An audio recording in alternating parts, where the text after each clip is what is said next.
Your Filipino radio experience in Vegas is PHLV Radio. Mga kaibigan, in the environment that we have right now, especially here in the United States, alam mo, immigration has taken a front seat.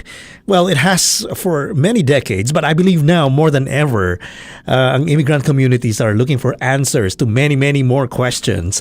And probably that's why we need an attorney, an immigration attorney. And right now we have here in the studio of PHLV Radio para sagutin yung mga tanong nyo, mga tanong ng ating mga listeners sa PHLV Radio. Attorney Flomy Diza is a partner at Reeves, Miller, Zhang and Diza Immigration Law Firm.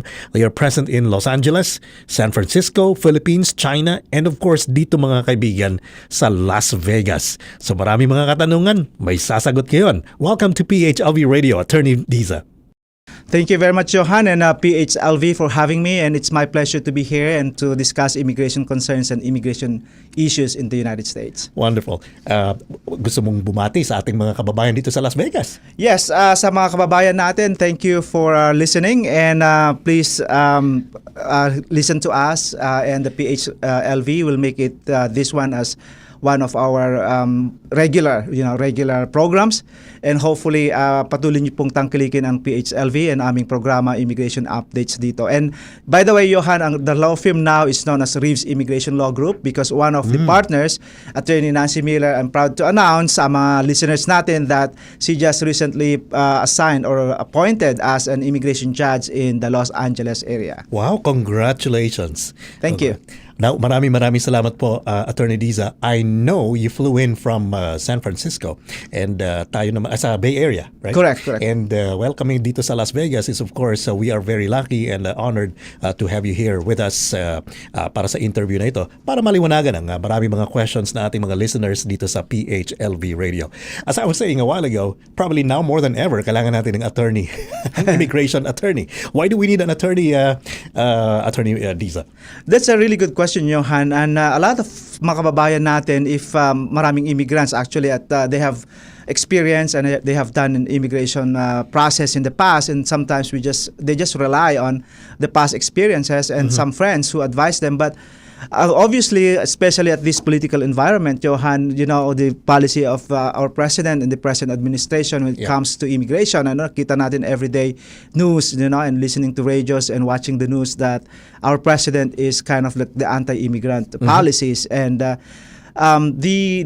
immigration process, Johan, is not just filling out forms. We are dealing with here the Department of the USCIS, which is under Department of Homeland Security, and at the same time, we are dealing with Department of State. So, essentially, as an immigration attorney, if a client comes to us and do consultation, it's not just filling out the forms, but of course, we need to find out, Johan, how mga kababayan natin came to the U.S. on how, you know, the immigration history, their criminal history, their past applications with USCIS.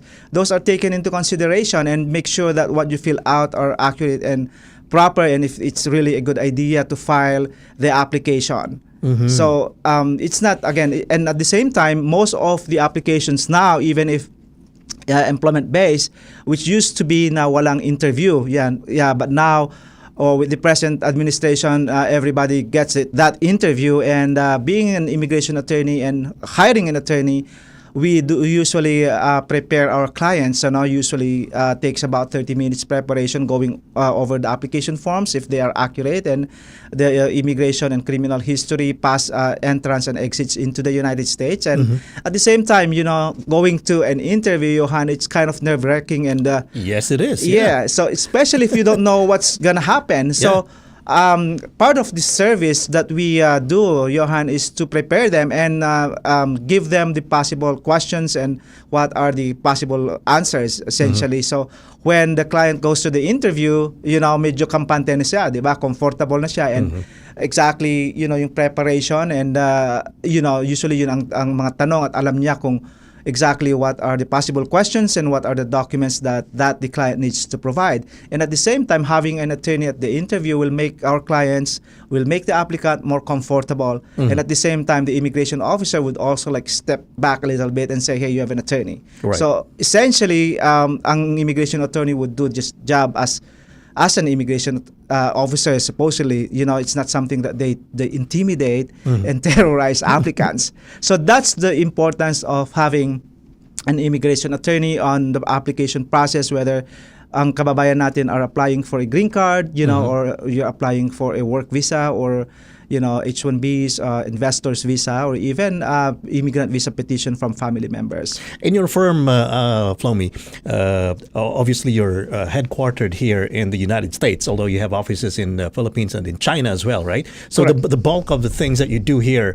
are for the immigrant communities that are already here in the United States. They needed some sort of an adjustment or something? We do both, Johan. Ang good thing about immigration practice like us, it's a federal practice.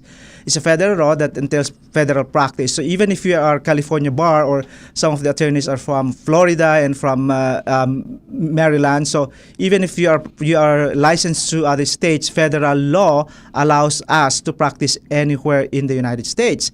So your question was, are we just doing U.S. laws? That's the answer is no. We are doing immigration laws inside the U.S., but also those people who are consular processing, Johan. So that's why we have office in China, and we have office in the Philippines, because we also assist ang kababayan natin who needs assistance, in obtaining their immigrant or non-immigrant visa abroad. So essentially, we have clients from all throughout Asia and Europe and Middle East. So we do represent them before the United States embassies and consulates. Obviously, yung firm nyo, Attorney Diza, has been around for a while, and really, alam nyo na yung ins and outs of the immigration process. That's why ating mga kababayan, of course, they will feel confident going to you. Tell us more about the firm, Attorney. Yes, thank you, Johan. Actually, I'm proud of being part of the firm. Actually, I started as a paralegal, Johan, when I immigrated in 2012, and eventually I was promoted, from paralegal to head paralegal to an associate attorney to an attorney to a head paralegal until I became a partner of the firm. Reeves Immigration Law Group. It was started by the late Robert Reeves in 1980s. We've been here in the United States. We've been practicing for more than almost 38 years, Johan, and with the combined experience of all the attorneys, more than 100 years of experience. I'm proud to say that out of the 11 attorneys spread all throughout, 6 of us are specialists in immigration, either by the California bar or the Florida bar, and we are known, most of our partners are expert in immigration.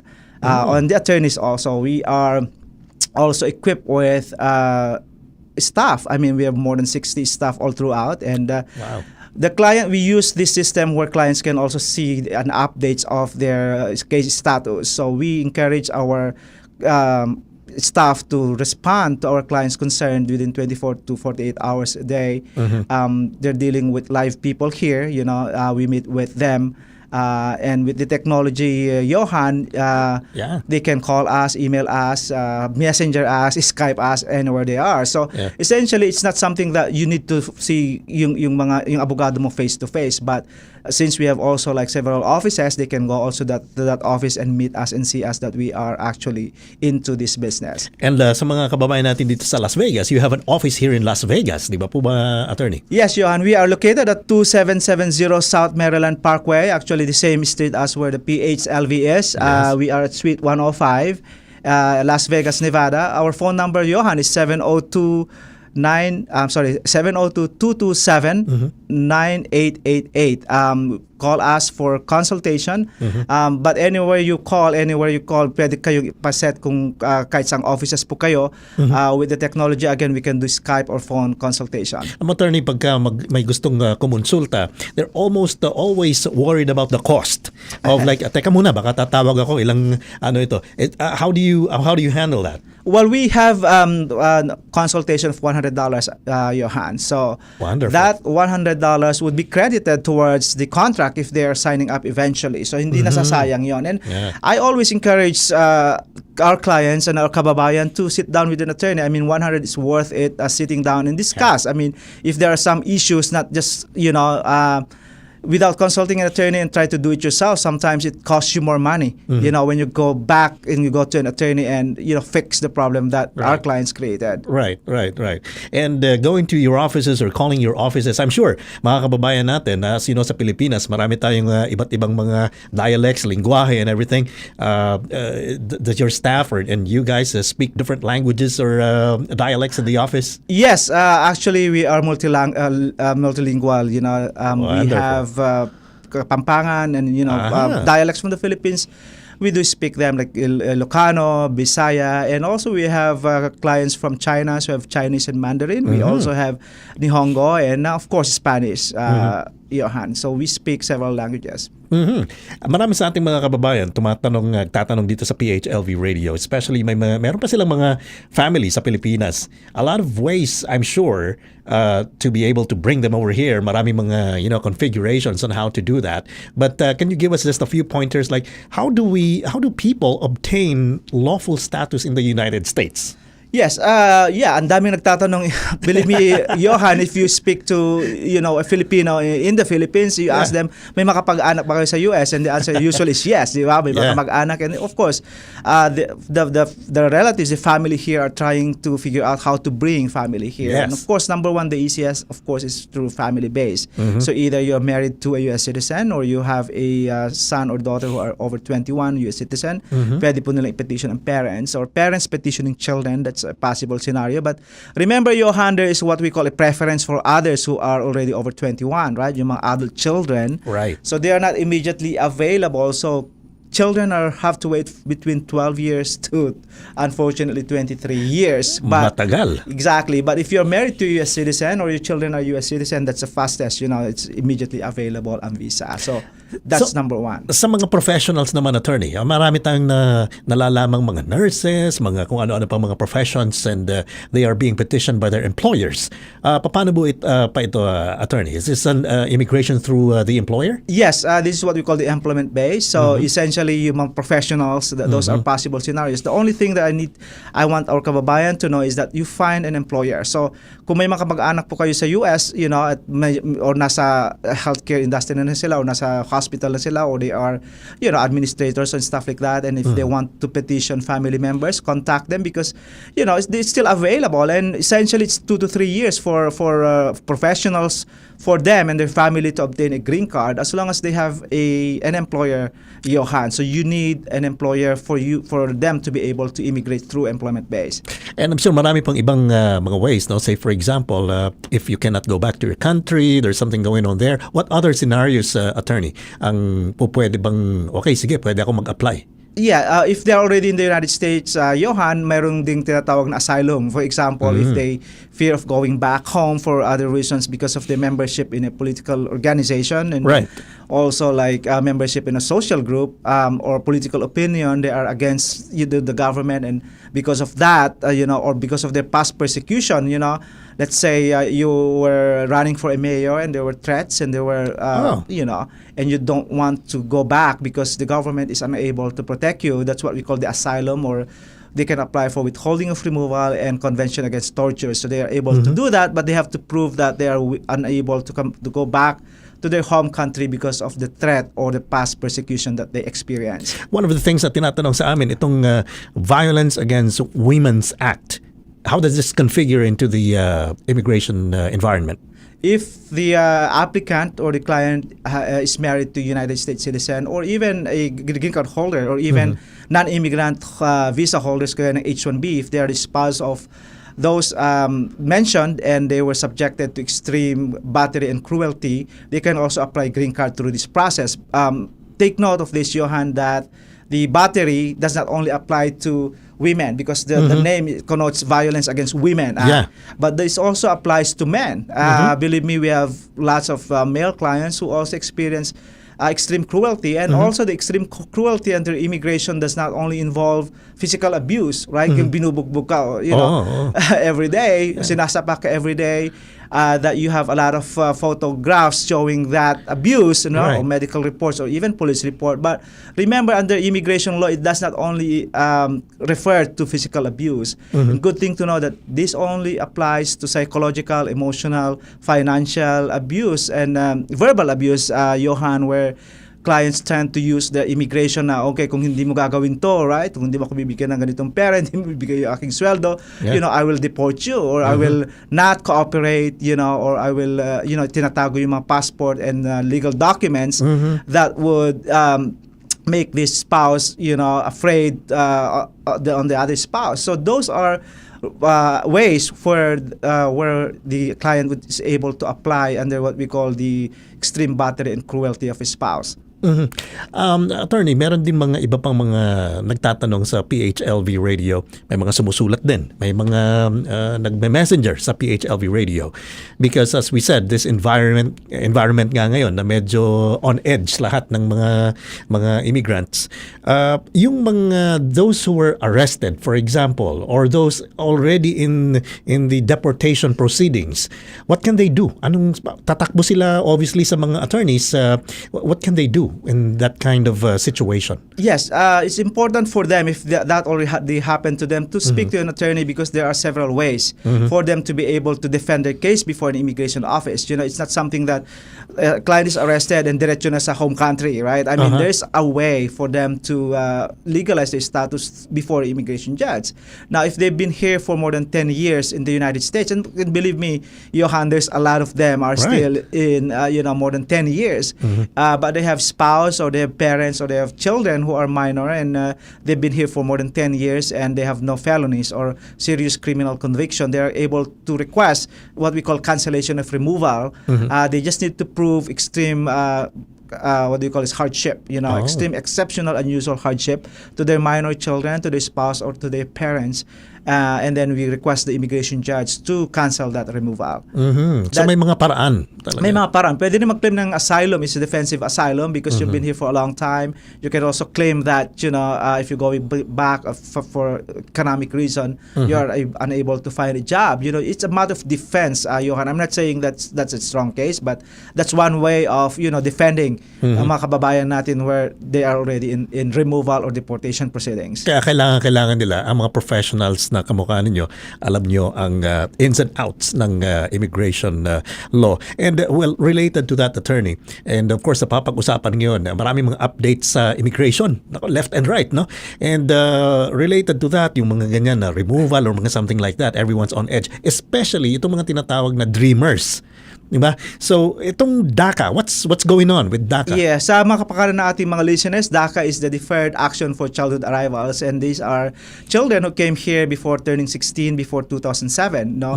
So, hindi naman lahat nakapag-apply ito. There are like certain requirements. Like before 2007, they've been here more than 5 years. After that, they went to school or in school, there's no felony. Yeah. And they applied for what we call deferred. I-defer yung removal nila. And the government is willing to, give them work authorization for 2 years. And actually, that was implemented since 2012 before President Obama. Unfortunately, in September of 2017, last year, Johan, President Trump rescinded the DACA. But then there were several court, lawsuits filed against the government. One in Washington, one in Texas, there's one in California, and there are several judges giving different decisions. But currently, good thing, Johan, is that the existing policy is the USCIS still accept renewals of DACA applications. So sa mga kababayan natin, if your DACA, is about to expire, it's okay to extend them already, because we don't know when that door is open for you to apply, because anytime soon, if a judge would deny or hold a temporary restraining order, then you are unable to file. But as of now, pwede pang mag-apply. Wonderful. Ano naman ito, attorney, itong tinatawag na RACE Act or yung chain migration? Yeah, this is a proposal, by some senators and congressmen, and in fact endorsed by President Trump, where it says na ayaw na niya, Idol Brian, yung mga petitioning adult children. Ayaw na niya yung mga children petitioning parents, for example. But Well, ironically, Melania Trump petitioned her parents to immigrate, and we just learned that the parents of Melania Trump, the first lady, just took the oath. Essentially, what the present administration is saying, children can no longer petition parents, and they were saying too that if they can only invite them here on a temporary visa or non-immigrant, and plus the child, the son or daughter, needs to get an insurance to make sure that parents are not public charge. So these are something that there's a myth that the chain migration, like we are petitioning everyone else. No, it's limited to immediate family members, Right. Johan. Hindi naman natin pwedeng petitionin ang grandchildren, or, well, there can be derivative, but you cannot directly petition them, Yeah. or your cousins or your nephews and nieces. No, it's not. I mean, the current what do you call this, immigration system is already like, there's already a backlog. For Filipinos, for example, petitioning your sibling takes 23 years. Ay. Right, Wow. and then petitioning your married children takes 21 years. By that time na ma-approve, age out na yung mga anak. So Yeah. I mean, that's what Donald Trump was trying to eradicate, or the present administration. That's why sa mga kababayan natin nakikinig, kung may mga kamag-anak pa kayong naiwan, right, or na gusto niyong petitionin, do it now, because again, we don't know if this Race Act, would be implemented, or not. But of course, there's a lot of immigration advocates against this one. Tayo pa naman mga Pilipino, I was just speaking with some families, and of course, tayo, sanay tayo na masarap nandito si Lolo, si Lola. Yung mga apo na dito na lumalaki. And of course, the Lolos and the Lolas, they'd like to be with their apos. And it's also a very convenient setup for the families here to have their parents here to take care of their children. Correct. Yeah, that's true. That's true, Johan. Tayo pa naman very close family. Right. You want everybody here. Yeah. So speaking about all these things that's been going on, in the middle of all these, of course, is the ICE. Siyempre, lahat, on edge, thinking about kung ano yung mga priorities ng ICE ngayon. What are the priorities ng Immigration and Customs Enforcement ngayon? Currently, Johan, it's kind of like there's no more distinction between yung enforcement priorities then, right, during President Obama and now, because before Obama, it's kind of like if you have a serious criminal conviction, right? If you have a prior removal order, if you have a denied application that you committed fraud. But now, essentially, what the government is saying is everybody is a priority, right? Even if you are out of status, or if you filed an extension of your tourist visa and it got denied, right, or an employment visa that got denied, then they can refer you to an immigration judge, meaning that they can initiate a removal proceeding against them. So the enforcement priorities are not only people who have serious criminal convictions or threat to national security, but also those who committed fraud, essential fraud, who came here with a different name. And mga kababayan natin, marami rin ganyan, di ba? Using someone else's name if they are unable to to get an approval under their real name, or those people who have denied applications, those who are who have a pending criminal case. And that's a bad thing, because kung meron kang DUI, for example, hindi mo naman ginusto, at siyempre, there were situations na ayaw mo man nangyayari, di ba? So even with that scenario, that you could be subject to a removal proceedings. Talagang maraming mga nangyayari ngayon, especially in this environment. Kaya talagang kailangan natin ng mga conversations na ganito. And we're so fortunate, mga kaibigan, dito sa PHLV Radio na bumisita ngayon si Attorney Flomy Diza, partner ng Reeves Immigration Law Group. Maraming salamat for taking time. I'm sure napakarami pang dapat i-discuss natin. Kaya kamukha na sinasabi ni Attorney Diza, this is just a start of conversations dito sa PHLV Radio, and hopefully they will the Reeves Immigration Law Group, especially yung nandito sa Las Vegas, will be joining PHLV's conversations, immigration conversations natin, mga kaibigan. So, attorney, again, kung gusto nilang makontak ang inyong firm, especially yung mga taga dito sa Las Vegas, why don't you give them again the information? Yes, thank you, Johan and PHLV. PHLV for having me today, and it's my pleasure to be here. And to all our viewers and listeners, our law firm Reeves Immigration Law Group, we have several offices. I am based in San Francisco, and I'm also handling the Las Vegas office. We have one in Makati and Los Angeles, and we are located in Las Vegas at 2770 Maryland Parkway, Suite 105. This is in Las Vegas. Our phone number is 702-227-9888. And of course, dahil nga tayo online, we will be in Facebook as well. I'm sure marami din mga taga-California gustong malaman ang inyong contact details. We can probably just direct them to your website siguro? Yes, Johan, we have a website at www.reeves.com. We have also a Facebook page that you can check our updates every day. It's Reeves Immigration Law Group, and please like and follow our Facebook page. Maraming salamat, Attorney Diza, and we thank you so much for the insights. And any last words that you want to say to our listeners? With the present administration, it's a good idea to consult an immigration attorney. It's worth it. Call us. My office number in San Francisco is 415-568-3777. Thank you so much, Johan. Thank you very much, Attorney Diza. Attorney Diza is a partner at Reeves Immigration Law Group, and they have offices in Las Vegas, San Francisco, Los Angeles, Philippines, and China. Maraming salamat ulit, Attorney Flomy Diza, for answering our questions dito sa PHLV Radio. I'm sure maraming listeners ng PHLV Radio ang naliwanagan sa kanilang mga tanong. Marami pa sigurado mga tanong ating mga kababayan dito sa Las Vegas especially. So we hope that we can have you here again at PHLV Radio, or maybe host your own show pretty soon here at PHLV Radio.